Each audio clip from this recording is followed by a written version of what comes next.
이제 2022년이 며칠 남지 않았습니다. 여러분 잘 마무리할 수 있기를 바랍니다. 주변 분에게 이렇게 인사합시다. 잘 마무리합시다.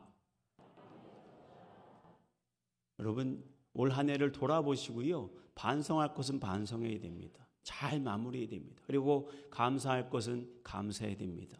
그리고 소망할 것을 잊지 마셔야 됩니다. 그리고 2023년 정말 우리의 기도 가운데 하나님께서 정말 큰 일을 행하시고 내 인생 가운데 가장 행복한 한 해가 되게 하여 주옵소서. 기도할 때 하나님이 함께 하실 줄 믿습니다.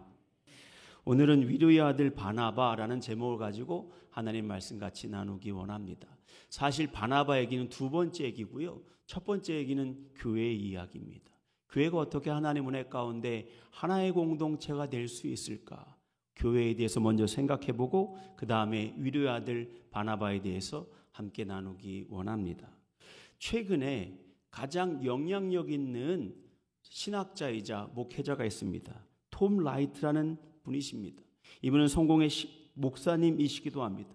그분이 쓴 책이 있어요. 제목이 심플 크리스찬입니다. 영어 책입니다. 이 책은 2006년에 나왔는데 우리말로 번역을 했는데 번역이 좀 제목이 안 좋아요. 제목이 이렇더라고요. 톰 라이트와 함께하는 기독교 여행. 그런 뜻이 아닙니다. 그냥 심플 크리스찬. 번역하면 순전한 기독교인입니다.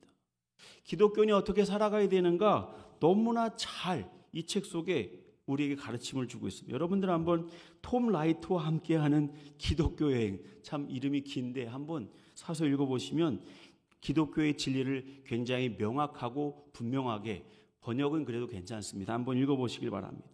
어쨌든 이 책에 보면 교회에 대한 얘기가 나옵니다. 어떤 교회냐? 천주교회와 개신교의 관계를 설명해 주는 이야기가 나옵니다. 그는 이렇게 말합니다. 한 나라에 어떤 독재자가 있었답니다. 이 사람은 자기가 독재를 하기 위해서, 자기가 이 나라의 주인이 되기 위해서 물길들이 굉장히 많았는데 강 하나로 모두 다 통일해 버렸답니다. 그리고 거기에서 그 강에서 물을 퍼갈 수 있도록 다른 모든 물길들을 막았다는 겁니다. 그러나 이 독재자는 그래도 나름 착한 독재자였습니다. 그 강에 좋은 물을 생산하기 위해서 좋은 것도 섞고 양식도 섞어서 그 물을 나누어 줬다는 것입니다. 그런데 문제는 이 독재자가 죽은 다음에 그 강물을 한 번도 고치지 않은 거예요. 수백 년을 그렇게 강물을 유지하다 보니까 점점 강물의 질이 나빠졌겠죠. 어느 날 비와 홍수가 억수로 쏟아진 다음에 그 강물이 범람을 하고 그 바닥에 있는 더러운 오물들이 다 일어났습니다. 더 이상 그 강은 좋은 물을 사람들에게 주지 않았습니다. 그러니까 사람들이 과거에 독재자가 있기 전에 있었던 좋은 물, 그 물을 찾기 위해 사람들이 이곳저곳 샘을 파기 시작했다는 겁니다. 이 우화가 얘기하고 있는 것은 뭐냐? 그 독재자는 천주교예요. 그들은 원래 좋은 것을 주기 위해서 자기들이 독점적으로 복음을 증거했지만 그들이 점점 부패하기 시작하면서 그들에게 더 이상 훌륭한 하나님의 말씀, 은혜의 말씀, 복음의 말씀이 나오지 않게 된 거예요.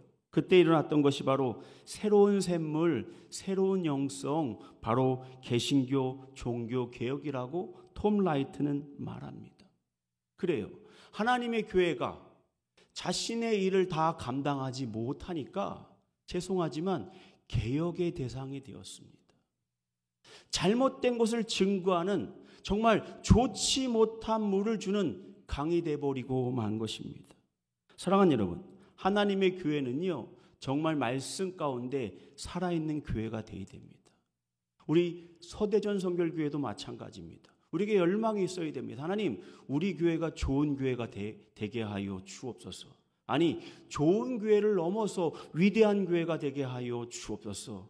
이곳에서 나오는 하나님의 말씀, 하나님의 복음이 우리 성도들뿐만 아니라 이 주변 모든 사람들에게 생명을 공급할 수 있는 그러한 살아있는 말씀이 우리에게 주어지기 원합니다.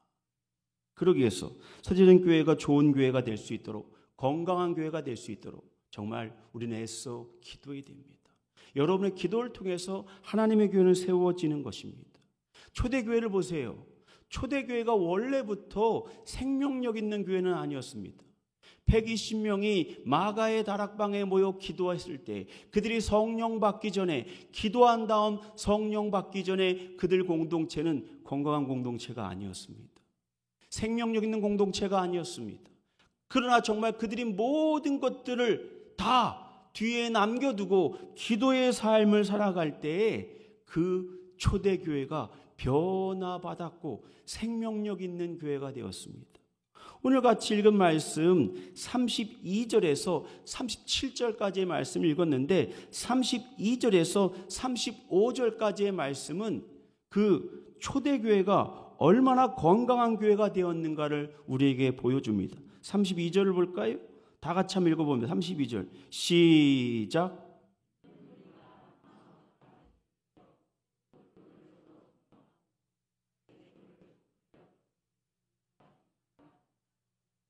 아멘. 자기의 것이라고 이건 내 것이니까 나만 쓰겠다고 말하는 사람이 없었어요. 필요한 사람에게 모두 다 내어주었다고 말합니다. 34절은 또 이렇게 말합니다. 그 중에 가난한 사람이 없으니. 왜냐? 이는 밭과 집이 있는 자는 팔아 그 판 것의 값을 가져다가, 즉 서로 통용하고 서로 나누었기 때문에 교인들 중에 가난한 사람이 없는, 정말 어떻게 보면 우리가 볼 때 가장 이상적인 모습의 교회가 됐던 것입니다. 그래요. 이러한 나눔의 법칙, 이렇게 건강한 교회, 서로 통용하는 교회가 될 수 있었던 것은 바로 그들이 말씀의 은혜를 받았고 하나님의 말씀을 붙잡고 기도하는 성도가 되었기 때문에 그렇습니다. 그래요. 말씀을 붙잡고 기도할 때 그들 가운데 성령이 충만하게 임하셨습니다. 달리 말하면 성령 충만함을 받은 것입니다. 성령 충만함을 받은 사람들은요, 첫 번째, 인색하지 않아요. 성령 충만한 사람은요, 성령의 품성은 뭐냐? 나누는 것에 있어요. 내가 받은 바 은혜를 나눕니다. 여러분, 우리는 복음의 영적인 통로입니다. 우리가 꽉 차 있으면 죄송하지만요, 채워지지 않아요. 우리가 받은 바를 다른 사람에게 나누어 줬을 때 우리가 비잖아요. 비우면 하나님께서 채워주시는 거예요. 샘물이요, 그대로 받은 거 그대로 가지고 있으면 나중에 썩은 물이 됩니다. 자꾸 퍼내야지만 새로운 샘물, 살아있는 샘물이 그 샘을 채우는 것을 깨닫기를 원합니다. 또한 두 번째 성령의 성품이 있어요. 이렇게 말합니다. 32절에 믿는 무리가 한 마음과 한 뜻이 되었다. 성령께서 성령 충만한 사람들에게 주는 품성이 있습니다. 그것은 뭐냐? 한 마음이 되게 하는 거예요. 여러분, 성령이 임하시면 분열되는 공동체가 될 수 없어요. 성령이 임한 공동체는요, 하나의 공동체가 됩니다. 한 마음이 됩니다. 한 뜻이 됩니다. 하나님의 비전을 바라보고 걸어가는 공동체가 되는 것입니다. 그래요. 성령은 인색하지 않게 하시고 성령은 하나가 되게 하십니다.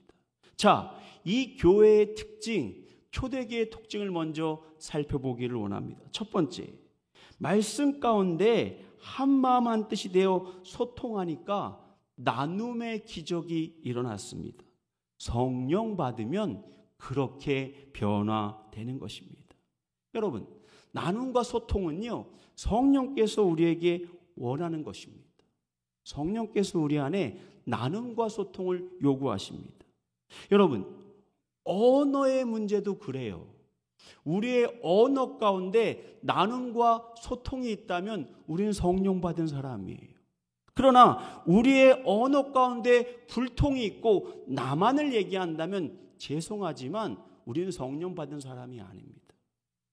언어의 불통의 기원이 나옵니다. 창세기 11장에 보면 그들이 바벨탑을 쌓습니다. 그 당시에는 이렇게 말합니다. 창세기 11장 1절에 온 땅의 언어가 하나요, 말이 하나였더라. 소통했어요. 온 땅의 말이 하나였기 때문에 그들이 소통하는 것이 어렵지 않았습니다. 그리고 그들이 하나가 되어서 어떠한 마음을 가졌냐면 하나님 앞에 도전하기 원했습니다. 11장 9절에 이렇게 말합니다. 창세기 11장 9절입니다. 여호와께서 거기서 그들을 온 지면에 흩으셨더라. 왜냐? 그들이 하나님 앞에 도전하는 교만한 마음 때문에 하나님께서 언어를 불통하게 만드셨고 그들을 흩어지도록 하신 거예요. 이 언어의 불통과 흩어짐이요, 사도행전 2장에 그들이 성령 받으면서 언어의 소통이 이루어지고 그들이 모이기 시작합니다. 사도행전 2장 4절에 이렇게 말합니다. 그들이 다 성령의 충만함을 받고 성령이 말하게 하심을 따라 다른 언어들로 말하기를 시작하니라. 자기의 언어로 얘기했는데 어떤 사람은 영어로, 어떤 사람은 프랑스어로, 어떤 사람은 방언으로, 어떤 사람은 각자의 언어로 말하면서 그 모든 언어가 하나가 되었다는 거예요. 소통하기 시작했습니다. 성령 받은 사람의 특징이 뭐냐? 그의 얼굴색, 그의 말이 다를지라도 소통하는 역사가 일어남을 믿으시길 바랍니다. 저는 우리 서대전 선결교회가요, 나만의 언어, 내 말, 내 생각, 내 뜻만을 이야기하는 곳이 아니라 상대방의 이야기를 들어주고 이해하고 칭찬하고 격려하는 교회가 되길 주님의 이름으로 축원합니다. 그러할 때 성령 받은 교회가 되는 거예요. 어떤 권사님이요, 전에 섬기던 교회입니다. 한참 전에 섬겼던 교회입니다. 어떤 권사님의 오랜 기도 제목이 하나 있었습니다. 남편을 구원받게 하는 거예요. 그래서 오랫동안 남편을 기도하니까 그 남편이, 그래, 죽은 사람 소원도 들어준다는데 내가 산 사람 소원 못 들어줄까? 그리고 교회에 나왔습니다.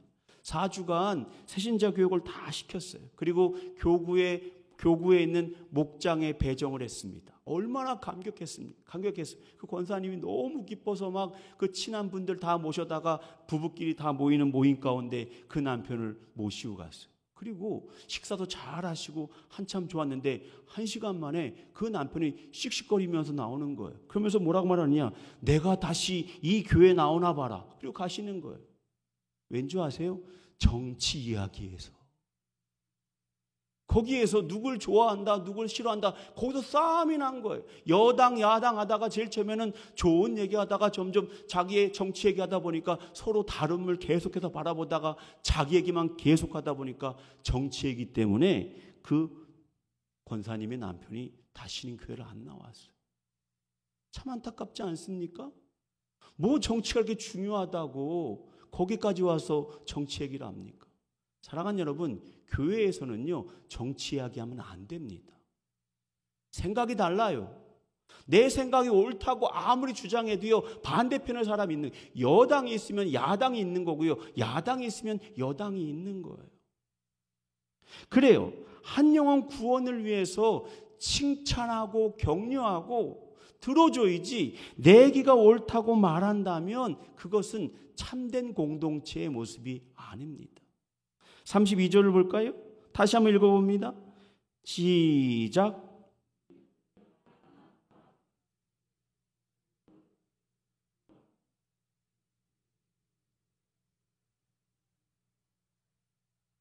그래요. 자기의 것을 주장하는 사람이 없었다는 거예요. 내가 옳다. 복음 위에 다른 어떤 것도 그들이 내 것이라고 말하면서 내 것이 있고 내 것이 중요하다고 말하지 않았다는 것입니다.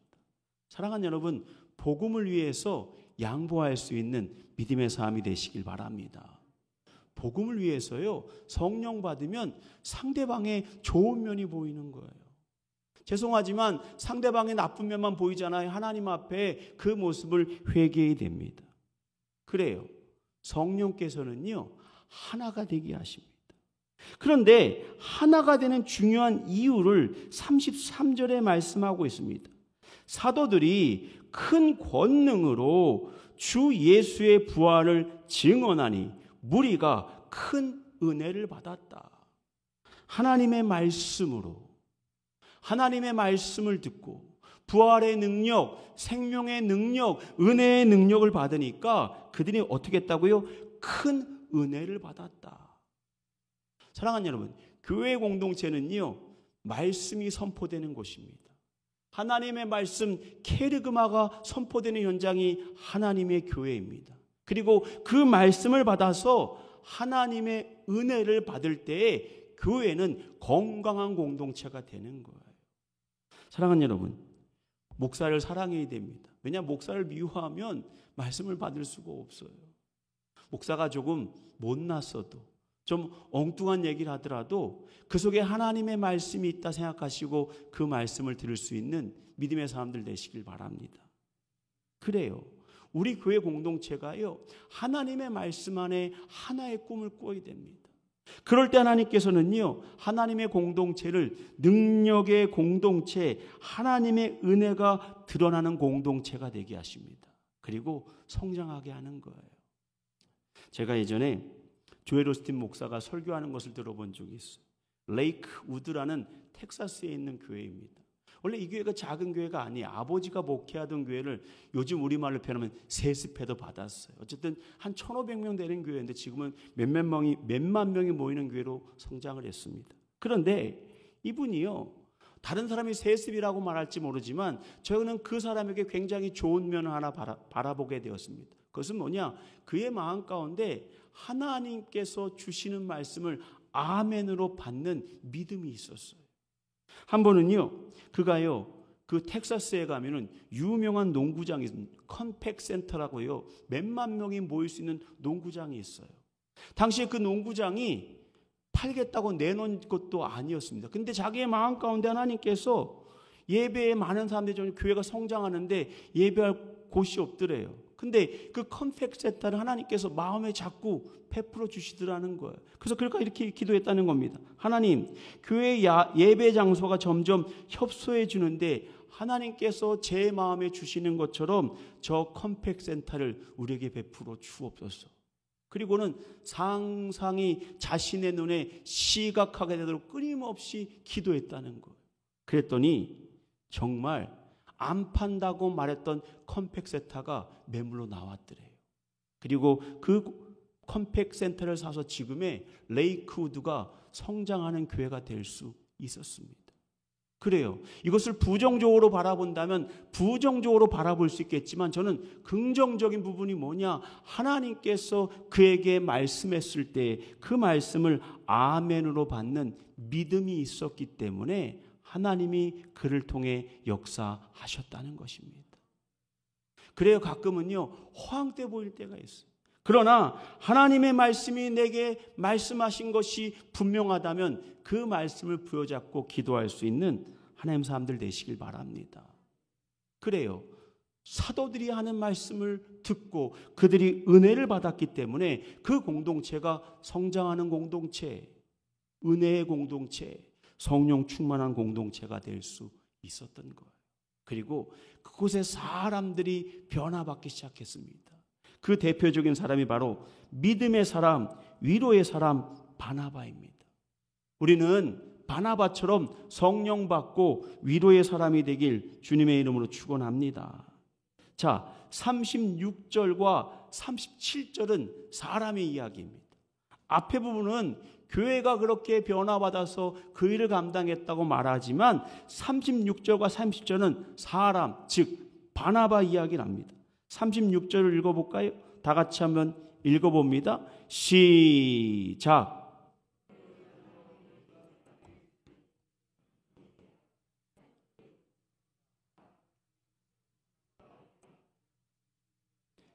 자, 여기 이름이 나옵니다. 이름이 누구라고요? 요셉입니다. 별명이 나옵니다. 별명이 뭐라고요? 바나바. 요셉이 이름이고 바나바는 별명입니다. 즉, 이 사람은 구브로 사람이고 레이족 사람입니다. 그리고 이름이 요셉이에요. 그리고 그에게 뭐라고 말했느냐? 바나바라는 별명을 교회 공동체 사람들이 그에게 붙였고 그 별명이 그에게 이름이 된 거예요. 베드로의 이름은 뭐죠? 시몬입니다. 베드로는 별명이에요. 별명이 그의 이름이 된 거예요. 마찬가지입니다. 바나바도요, 그가 어떠한 사람이었든지 그 바나바의 뜻이 뭐라고요? 위로의 아들. 위로의 아들. 얼마나 위로를 잘하고 얼마나 남을 섬기기를 좋아했던지 사람들이 저 사람은 위로의 아들이다. 위로자이다 라고 말하면서 그를 칭찬하기 시작했던 거예요. 즉 요셉이 하나님의 은혜를 받으니까 자기가 받은 그 위로, 자기가 받은 그 칭찬, 자기가 얻은 그 마음들을 나누어주는 사람이 된 거예요. 사도행전에 바나바는요 매우 특별한 인물입니다. 제가 서울신대 다닐 때 김희성 교수님이요 이 바나바를 어떻게 평가했느냐, 여러분 제가 한번 말씀드렸죠. 누가복음과 사도행전은 한 권의 책인데 편의상 나눈 겁니다. 누가가 다 썼어요. 받는 사람도 동일합니다. 데오빌로 각하예요. 누가복음 첫 장이 이렇게 나오고 사도행전 첫 장이 이렇게 나오고 있어요. 누가복음은 예수님의 행적을 따라가 쓴 말씀입니다. 사도행전은 사도들의 행적을 따라 쓴 말씀, 그렇게 한 권의 책을 나눈 것입니다. 누가복음에 보면 성령께서 예수님을 비둘기가 임하는 그 놀라운 비둘기처럼 성령이 임하는 현장, 그 모든 현장까지 이끄시는 분은 성령님이에요. 그리고 성령님은 사라지고 예수님이 전면에 들어옵니다. 사도행전도 마찬가지라. 제 기간에 그분 얘기를 하고 있는, 뭐라고 말하느냐, 사도 바울이 등장하기 전에 그를 픽업하고 그를 서포트한 사람이 누구냐, 바나바라는 거예요. 그리고 바나바는 사라지고 사도 바울이 드러납니다. 이러한 모형을 갖고 있다는 거예요. 그러면서 뭐라고 말하느냐, 바나바는 성령과 매우 닮은 사람이다. 여러분, 성령은요 파라클레이토스예요. 보혜사, 돕는 분 또는 위로자의 뜻이 있습니다. 바나바의 별명이 뭐라고요? 위로자, 위로하는 사람. 성령의 품성을 그대로 갖고 있는 사람이 바로 바나바입니다. 나중에 요한복음 11장에 가면은 11장 19절 정도에 가면 이 바나바 얘기를 더 드리겠는데 오늘 잠깐 설명을 해드립니다. 바나바가 실제로 그랬어요. 사도행전 11장 19절에 보면 안디옥 교회에 바나바를 파견합니다. 거기에 문제가 좀 있었거든요. 그리고 예루살렘 교회가 고난이 임하니까 그들 모두가 흩어지게 되는데 그 중에 바나바가 안디옥 교회로 갑니다. 11장 22절에 이렇게 말합니다. 예루살렘 교회가 이 사람들의 소문을 듣고 바나바를 안디옥까지 보내니. 바나바가 안디옥 교회에 갔어요. 그리고 그의 성품 그대로 위로하기 시작했습니다. 사람들을 격려했습니다. 그리고 성령의 성품처럼 돕는 사람이 됐습니다. 24절에 뭐라고 말하느냐, 이렇게 말합니다. 11장 24절입니다. 바나바는 착한 사람이요 성령과 믿음이 충만한 사람이라 이에 큰 무리가 주께 더하여 지더라. 성령 충만한 위로의 사람 바나바가 가니까 안디옥 교회가 성장하기 시작한 거예요. 그런데 말입니다, 이 바나바의 진가는 그 다음이에요. 그의 진가는 어디 있느냐, 11장 25절 이렇게 말합니다. 바나바가 사울을 찾으러 다소에 가서, 사도 바울이, 그때는 사도 바울이 아니에요, 바울이 복음 전도에 실패했습니다. 고향으로 돌아갔어요. 왜냐? 그가 바리새인이었고 예수 공동체를 핍박한 사람이었기 때문에 교회 공동체가 그를 믿어주지 않았습니다. 그래서 복음의 큰 역할을 못했어요. 그런데 바나바가 다소에 가서 사도 바울을 안디옥 교회에 데리고 옵니다. 그리고 사도 바울을 세워줘요. 그를 믿어줍니다. 그를 지지해줍니다. 팀 목회가 이루어졌어요. 바나바는 위로하고 사도 바울은 그들 앞에서 말씀을 가르치는 사람이 된 거예요. 그러면서 안디옥 교회가 엄청나게 부흥을 해요. 성장합니다. 그 모든 역할을 감당했던 중요한 인물이 누구냐? 바로 바나바예요. 바나바. 저는 우리 서대전 성결교회 성도들 모두가 바나바 같은 사람이 되길 원합니다. 그 사람 만나면 위로가 돼요. 그 사람의 이야기를 들으면 참 기뻐요. 그리고 그 사람과 같이 있으면 시간 가는 줄 몰라요. 그러한 바나바와 같은 사람이 될 때에 하나님의 교회는 정말 따뜻한 곳이 되는 거예요. 행복한 곳이 되는 것입니다. 그래요. 오늘 하나님의 사람 그 바나바의 모습을 바라보시길 바랍니다. 그가 은혜를 받으니까요. 37절 이렇게 말합니다. 오늘 본문입니다. 37절 다 같이 한번 읽어볼까요? 시작.